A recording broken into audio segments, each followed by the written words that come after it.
A paz do Senhor para a igreja. Aproveitando então que você está de pé, abra sua Bíblia no livro de Mateus. Mateus capítulo 5.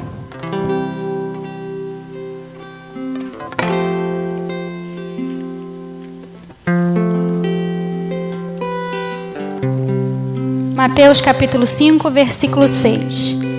A minha versão é um pouco diferente, é NTLH, que é a versão que a gente usa com as crianças, e eu achei que essa linguagem ficou bem fácil da gente entender.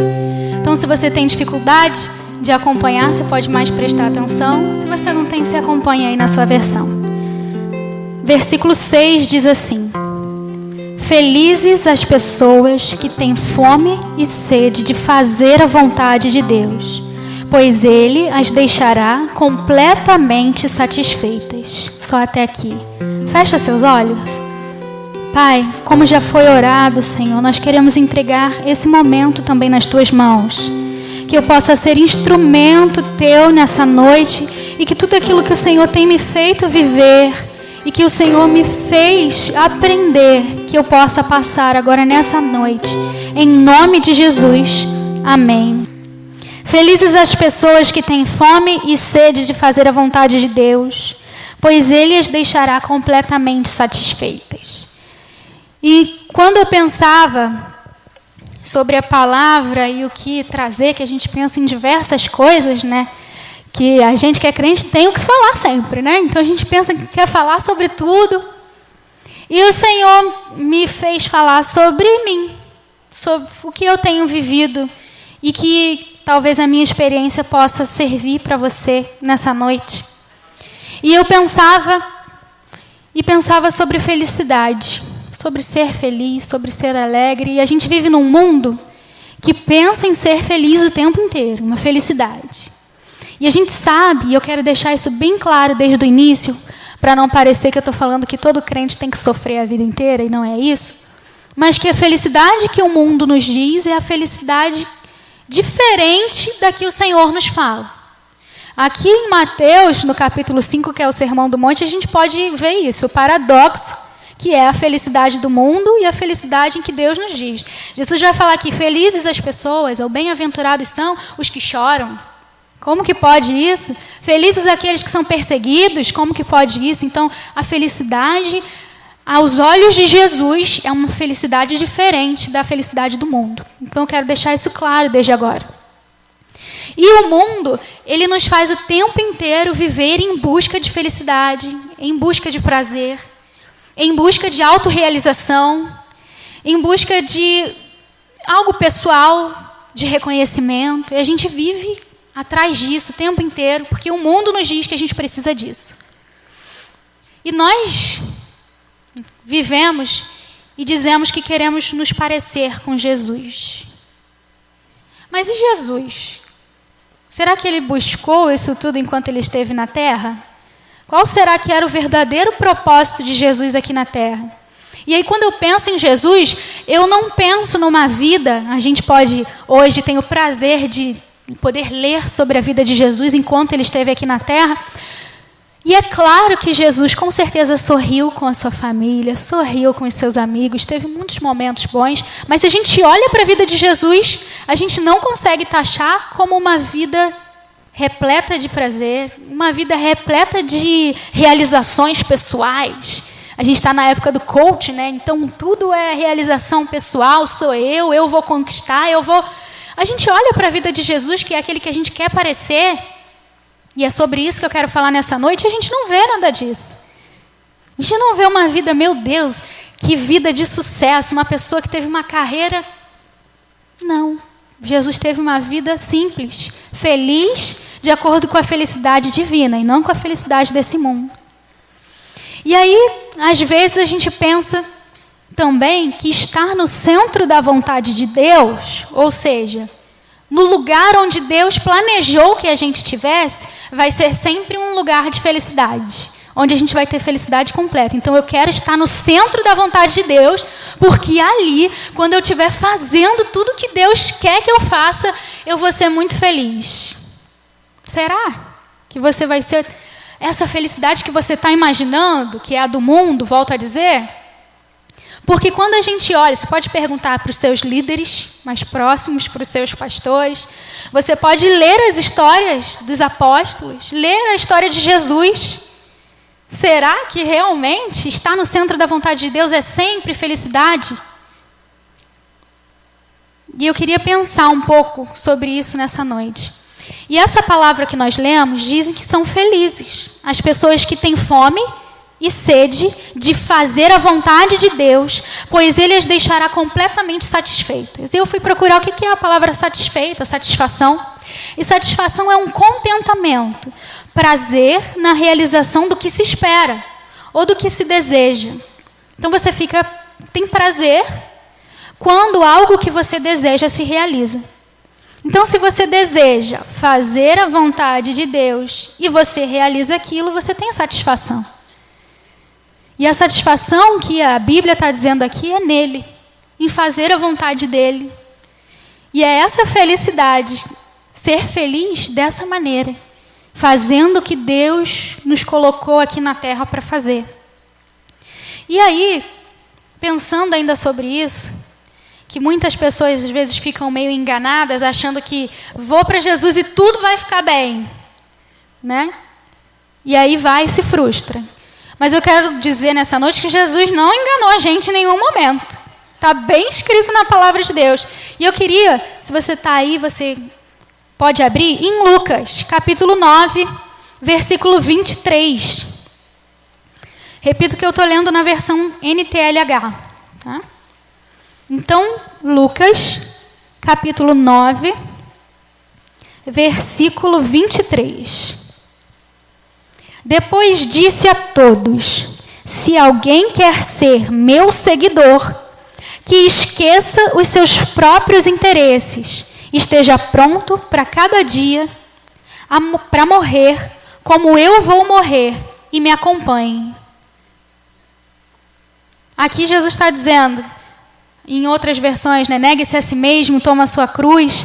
Aqui ele diz, você quer ser meu seguidor? Então, deixa de lado os seus próprios interesses, os seus interesses próprios. Esteja pronto para morrer, como eu vou morrer por você. Jesus deixou bem claro o que a gente precisa fazer, o que é de fato o evangelho.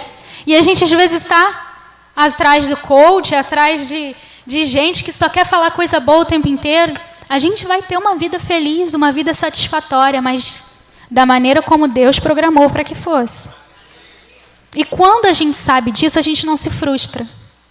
Porque a gente sabe que vai estar sim no centro da vontade de Deus, que as coisas não vão ser fáceis, porque não foi para Jesus, não foi para os apóstolos, não foi para os grandes homens da igreja, mas eu vou estar fazendo o que Jesus me mandou fazer. E só em saber disso, não importa o problema que eu esteja sofrendo, eu vou estar feliz.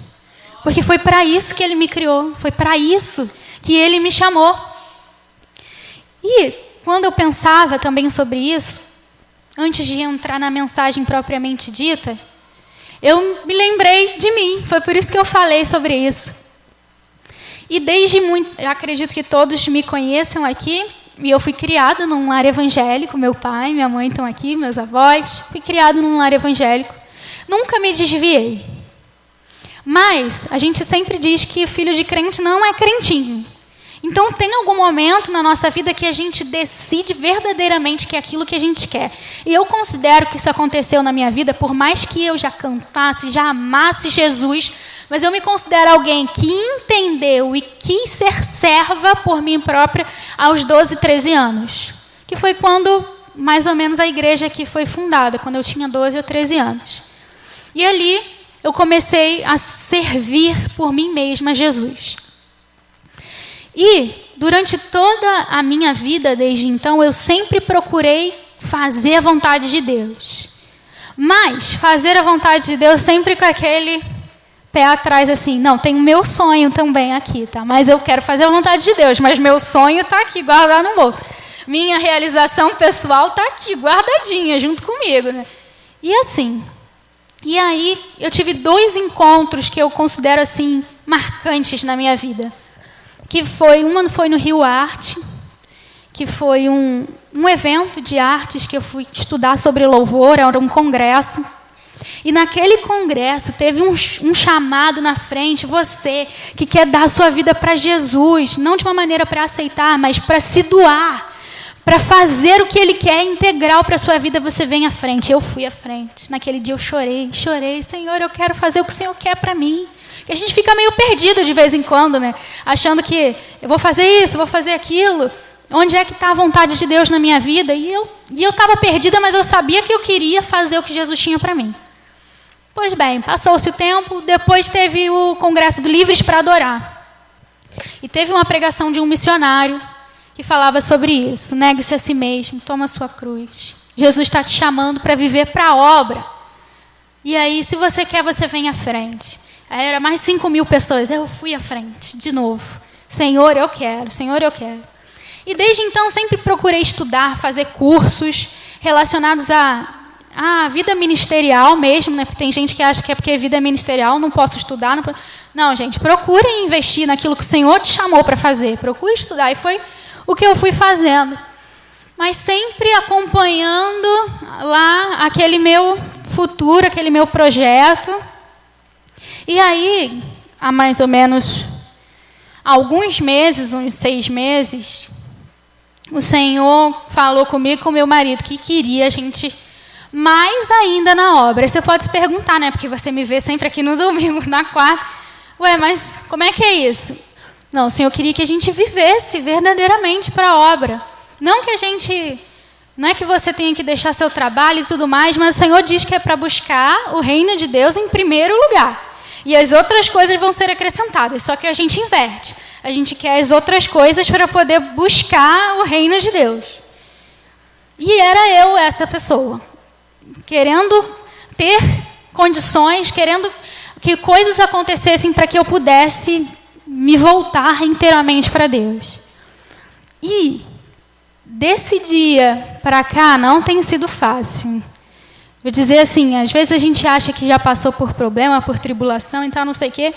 E quando a gente decidiu fazer o que era para fazer, que a gente já estava fugindo, as coisas começaram a desandar e tal, não sei o quê.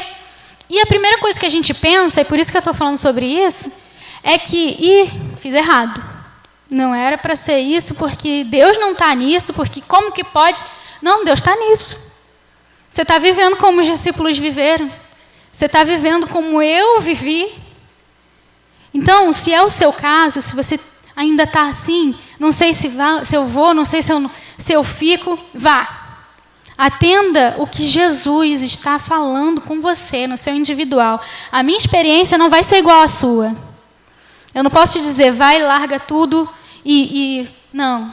Jesus vai tratar com cada um aqui de maneira individual, com cada família de maneira individual. E eu vou te falar, não tem sido fácil. Muita coisa tem faltado, às vezes até aquela alegria, mas não tem faltado satisfação em Deus. Não tem faltado o sentimento de Jesus, é muito bom estar no centro da tua vontade. Esse sentimento, ninguém pode roubar de você. Não sei se você já passou um dia em que você conseguiu fazer tudo o que você tinha programado. Você conseguiu orar, você conseguiu fazer seu devocional, você conseguiu ter paz. Aquele dia parece, meu Deus, que dia maravilhoso. Viver para Jesus é ter todos esses dias, todos os dias. Então, independente da tribulação, do problema que vem junto às vezes, viver para Jesus é muito bom. E ser parecido com Ele não é fácil. Mas Ele nos chama para ser parecido com Ele. E, como eu falei, em momento nenhum Ele nos enganou que ser parecido com Ele não é tarefa fácil. Mas é muito satisfatório, como a gente leu. E, quando a gente sente fome e sede, como a gente leu lá em Mateus, o que a gente faz na nossa vida? Sentiu fome, sentiu sede, você vai lá e vai na geladeira, vai comer e vai beber, certo? Acho que todo mundo, ninguém se automutila aqui, que não pode comer, que não pode beber. E a gente faz isso. Você sente fome e sede de Deus e da sua vontade? Porque se você sente fome e sede de Deus, por que você não come e você não bebe? Porque está tudo disponível para a gente, a presença de Deus está disponível 24 horas por dia. A palavra do Senhor foi impressa toda, agora a gente tem acesso a ela toda. Por que a gente sente fome e sente sede de Deus e a gente não corre para comer e para beber como a gente corre na nossa vida fisiológica? Quanto mais a gente deixa de se alimentar, de beber de Jesus, mais enfraquecidos a gente fica. E mais suscetível às investidas de Satanás a gente fica também. Então, felizes quando vocês tiverem fome e sede. Porque Deus fará com que vocês fiquem insatisfeitos. Deus pode saciar a tua fome, a tua sede. Deus quer fazer isso. E que você possa querer beber e comer de Jesus. E aí eu quero perguntar, você realmente quer ser parecido com Jesus nessa noite? Talvez você cante isso, como a gente cantou na canção. Talvez você pense sobre isso, mas você ainda não deu os passos necessários para ser parecido com Jesus. Você se contentou em ser a multidão que acredita em Jesus, que conhece Jesus, que quer Jesus, mas é a multidão, sempre vai com todo mundo, busca Jesus às vezes só por causa de alguma coisa. Não, Jesus sendo Deus, a gente tem diversas passagens e outras que nem foram escritas. Jesus se retirava para orar. Jesus se retirava para orar. Jesus, ele era 100% homem, mas ele era 100% Deus. E ele se retirava para orar. Então, eu separei algumas características, na verdade 6 características, que nos dizem o que é parecer com Jesus. É claro que teria muitas outras, mas eu quero ficar nessas 6. Então, abra sua Bíblia em Hebreus.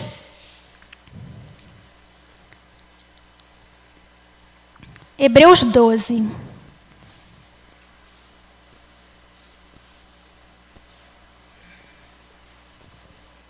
E conforme eu for falando a característica, a gente lê o versículo. E todas as características eu tirei, né? O Senhor me deu daqui de Hebreus 12. Então a gente vai ler aqui nesse capítulo. Então, se parecer com Jesus é, em primeiro lugar, deixar de lado tudo que nos atrapalha. Versículo 1. Assim, nós temos essa grande multidão de testemunhas ao nosso redor. Portanto, deixemos de lado tudo que nos atrapalha e o pecado que se agarra firmemente em nós. E continuemos a correr, sem desanimar, a corrida marcada para nós. Só até aí o versículo 1. A primeira característica é deixar de lado tudo que nos atrapalha. O interessante aqui, pelo menos nessa versão, é que ele diz tudo que nos atrapalha e o pecado. Ou seja, como coisas separadas. Porque o pecado, já está claro que a gente tem que deixar de lado, porque não agrada a Deus. Mas tem coisas que nos atrapalham que não são pecado. Mas está te atrapalhando a ser parecido com Deus. E às vezes o Espírito Santo já está falando no seu coração, mas você está fingindo que você não está ouvindo. O que é que você precisa tirar da sua vida que está te atrapalhando, que não é pecado, porque o pecado você já sabe que você tem que tirar, que você precisa para que seja mais parecido com Jesus. E ele diz que para que a gente continue a correr sem desanimar a corrida marcada para nós. Existe uma corrida marcada para nós, para mim e para você. E essas coisas nos atrapalham. Então, em primeiro lugar, se parecer com Jesus é deixar de lado tudo que nos atrapalha, além do pecado. Em segundo lugar, se parecer com Jesus é conservar os olhos fixos nele. Versículo 2 ao 4. Diz assim: conservemos os nossos olhos fixos em Jesus, pois é por meio dele que a nossa fé começa e é ele quem a aperfeiçoa. Ele não deixou que a cruz fizesse com que ele desistisse. Pelo contrário, por causa da alegria que lhe foi prometida, ele não se importou com a humilhação de morrer na cruz e agora está sentado do lado direito do trono de Deus. Pensem no sofrimento dele, como suportou com paciência o ódio dos pecadores. Assim, vocês não desanimem, nem desistam, porque na luta contra o pecado, vocês ainda não tiveram de combater até a morte. Jesus combateu até a morte, mas ele ressuscitou. A gente não teve que combater até a morte o pecado. Mas para que a gente possa vencer, a gente precisa estar com os olhos fixos em Deus, em Jesus. Porque se a gente começa a olhar para a situação, para a tribulação, para o problema, para o que está acontecendo, a gente começa a desanimar. A gente começa a erroneamente achar que não está valendo a pena, que não é bom, que você prefere voltar. Jesus, a Bíblia vai dizer aqui onde a gente leu, que ele tinha os olhos conservados, fixos, que ele, quando ele estava lá na cruz, ele não desistiu. Ele não deixou que aquele problema, aquela tristeza, angústia, o fizesse descer dali. Ele tinha todo o poder para fazer isso, mas ele não fez. Por amor a mim e a você. E hoje ele está sentado à destra de Deus. Então mantenha seus olhos fixos em Deus. E em terceiro lugar, se parecer com Jesus é reconhecer a paternidade de Deus. Versículos 5 ao 11. Será que vocês já esqueceram as palavras de encorajamento de Deus? Deus lhes disse, como se vocês fossem filhos dele, pois ele disse, prestem atenção, meu filho, quando o Senhor o castiga, e não se desanime quando ele o repreende, pois o Senhor corrige quem ele ama e castiga quem ele aceita como filho. Suportem o sofrimento com paciência, como se fosse um castigo dado por um pai, pois o sofrimento de vocês mostra que Deus o está tratando como seus filhos. Será que existe algum filho que nunca foi corrigido pelo pai? Se vocês não são corrigidos, como acontece com todos os filhos de Deus, então não são filhos de verdade, mas filhos ilegítimos. No caso dos nossos pais humanos, eles nos corrigiam e nós os respeitávamos. Então, devemos obedecer muito mais ainda ao nosso Pai Celestial e assim viveremos. Os nossos pais humanos nos corrigiam durante pouco tempo, pois achavam que isso era certo. Mas Deus nos corrige para nosso próprio bem, para que participemos da sua santidade. Quando somos corrigidos, isso no momento nos parece motivo de tristeza e não de alegria. Porém, mais tarde, os que foram corrigidos recebem como recompensa uma vida correta e de paz. Só até aqui. A gente precisa reconhecer a paternidade de Deus. Porque às vezes a gente não quer ser corrigido. Esquece que Deus é nosso Pai. E que Ele nos corrige sim. E que bom que Ele nos corrige. Porque a Bíblia vai dizer que Ele corrige o filho que Ele ama. Você é amado por Deus se você está sendo corrigido. No momento da correção, como a gente também leu, às vezes a gente não gosta muito, né? Dói. Mas a gente tem que entender que isso é para um bem maior lá para frente. Que Deus está nos corrigindo por amor. E aqui no versículo 7 diz para suportar o sofrimento com paciência. Difícil, né? A gente acha que tudo que acontece às vezes de sofrimento na nossa vida é coisa que a gente precisa repreender, porque tem coisas que a gente vai sofrer porque o Senhor está nos corrigindo. E que bom! Fique feliz com a correção de Jesus. Porque Ele só corrige o filho que Ele ama. E nós somos amados por Deus. 4. Se parecer com Jesus é se esforçar para viver uma vida completamente dedicada ao Senhor. Versículo 14. Procurem ter paz com todos e se esforcem para viver uma vida completamente dedicada ao Senhor, pois sem isso ninguém o verá. Só até aqui. A gente precisa se esforçar mais para ter uma vida dedicada. Não é vir à igreja aos domingos e falar que você tem uma vida dedicada ao Senhor. Estar aqui às quartas e aos domingos, se for humanamente falando, é fácil, porque a gente está aqui na comunhão, recebendo de Deus, ouvindo de Deus, sendo abraçados, a gente tem paz. Mas e a nossa vida lá fora? E colocar Deus em primeiro lugar antes do nosso trabalho, antes da nossa família? Uma vida dedicada completamente a Deus. Às vezes a gente se taxa de dedicados. Não sei se isso já aconteceu com você, mas já aconteceu comigo. Falar assim, poxa, eu sirvo ao Senhor, de verdade, eu estou na igreja, é sábado, é terça, é quarta, é domingo. Que vida dedicada, que isso? Isso não tem nada a ver com estar aqui. Mal a gente vem 2 horas. Se fosse para falar que o domingo é dedicado para o Senhor, 2 horas da semana toda. E é isso porque ainda tem gente que às vezes, não, eu tenho casamento, no outro tem uma festa, no outro tem não sei o quê, e nunca mais vem na igreja. Ter uma vida completamente dedicada precisa de esforço, e é por isso que está escrito aqui, se esforcem para ter uma vida dedicada. Vale a pena, irmão, ter uma vida dedicada ao Senhor, vale a pena. O Senhor nos dá satisfação nisso. 5º, se parecer com Jesus é ter cuidado para não se tornar amargo. Versículo 15. Tomem cuidado para que ninguém abandone a graça de Deus. Cuidado para que ninguém se torne como uma planta amarga que cresce e prejudica muita gente com o seu veneno. E eu achei interessante isso estar aqui, no meio de tudo que a gente está lendo. Por quê? Às vezes a gente vive uma vida de sofrimento, né? Tanto sofrimento, é tanta coisa, e a gente acaba se tornando uma pessoa amarga. Quantos aqui não conhece alguém que você olha, meu Deus, que pessoa amarga, que amargura na forma de falar?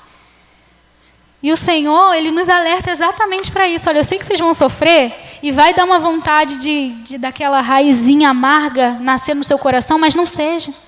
Porque isso vai prejudicar você e vai prejudicar quem está perto de você. A Bíblia aqui diz que é como um veneno. Você se destrói e destrói as pessoas que estão perto de você. Jesus tinha tudo para se tornar amargo, principalmente já no fim da sua vida. E ainda mais ele que só fazia o bem, porque a gente acha que a gente faz o bem. A gente acha que nós somos muito bons e a gente fica triste quando acontece alguma coisa. Imagina Jesus, que nunca pecou, que nunca teve nada de errado, ninguém podia falar nada dele. E falaram, e perseguiram, e maltrataram o nosso Jesus. Mas ele não foi amargo, pelo contrário. Ele foi amoroso até o fim. Até com aqueles que estavam lá, batendo nele. Imagina você falar, Pai, perdoa, porque eles não sabem o que fazem. A vontade de falar, Senhor, mata ele que eles estão me matando. A vontade que dá é de você se fechar para você próprio no seu sofrimento e mudar a sua personalidade, mas não. Se parecer com Jesus é ter cuidado para não se tornar amargo. Mas pelo contrário, ser amoroso, alguém que traz paz para as pessoas reconhecem isso em você. E por último, 6º lugar, se parecer com Jesus é ter cuidado para não perder o respeito pelas coisas sagradas. E eu quero ler com você o versículo 16 apenas. E tomem cuidado também para que ninguém se torne imoral ou perca o respeito pelas coisas sagradas, como Esaú, que por causa de um prato de comida vendeu seus direitos de filho mais velho. Só até aqui. Não sei quantos conhecem a história de Esaú, de Jacó, que Jacó ofereceu lá um prato para Esaú e ele estava com fome. E na hora, ele não tinha temor nenhum a respeito do que era sagrado, da bênção que ele tinha para receber do seu pai, porque ele era o filho mais velho. E aí Jacó falou assim, olha, toma esse prato, mas aí você me dá o direito da bênção. E ele falou que tá bom, pode ir, não, me dá o prato aí que eu quero comer.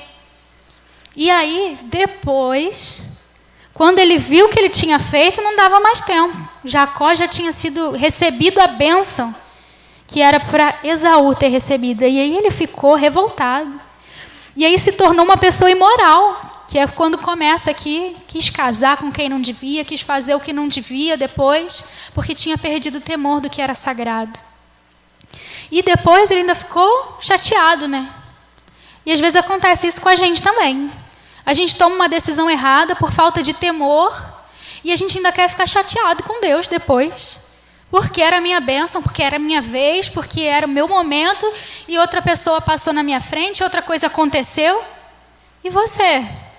Cadê o teu temor? Onde é que estava o teu temor quando você tomou a escolha errada? Quando você fez o que não devia ter feito? Jesus nunca fez isso. Ele tinha um temor às coisas sagradas, Tanto que até saiu chicoteando todo mundo lá, as coisas todas no templo, quando ele viu o que estavam fazendo com o templo, algo sagrado. Jesus tinha temor. E que a gente possa ter temor ao que é sagrado, ao que é de Deus, ao que é separado para Deus. Para que você não seja como Esaú, que fique reprovado e depois ainda se torne imoral por causa disso. Então, só para recapitular, se parecer com Jesus é, número 1, deixar de lado tudo que nos atrapalha. Número 2, conservar os olhos fixos nele. 3, reconhecer a paternidade de Deus. 4, se esforçar para viver uma vida completamente dedicada ao Senhor.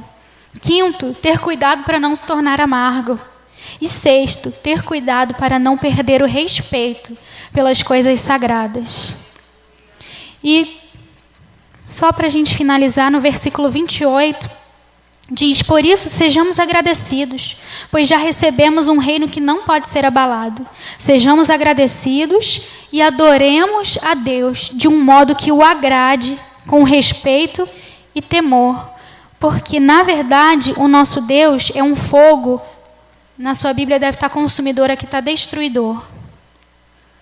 A gente tem vivido numa época, e até foi falado isso aqui há pouco tempo, em que o mundo tem pregado aí fora de um Deus de amor somente. E Deus é amor. Um amor que a gente não tem como falar, de tal maneira. E Deus é amor. Mas as pessoas só pregam até aí.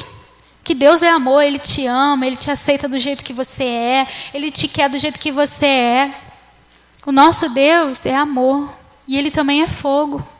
Um fogo que queima para nos transformar em algo melhor, assim como o fogo refina o ouro, mas um fogo também para destruição, que consome, um fogo que vai ser apresentado naquele grande dia do juízo final. Então que a gente possa ter temor, não esqueça de ter temor, ame ao Senhor e tema a Deus, respeite Ele com profundidade, que é o que significa temor, não é ter medo, é ter um respeito profundo de Deus e das coisas dele, e seja parecido com Jesus. Jesus foi nosso maior exemplo, como a gente cantou. Seja parecido como ele. Em nome de Jesus. E eu agradeço a minha oportunidade.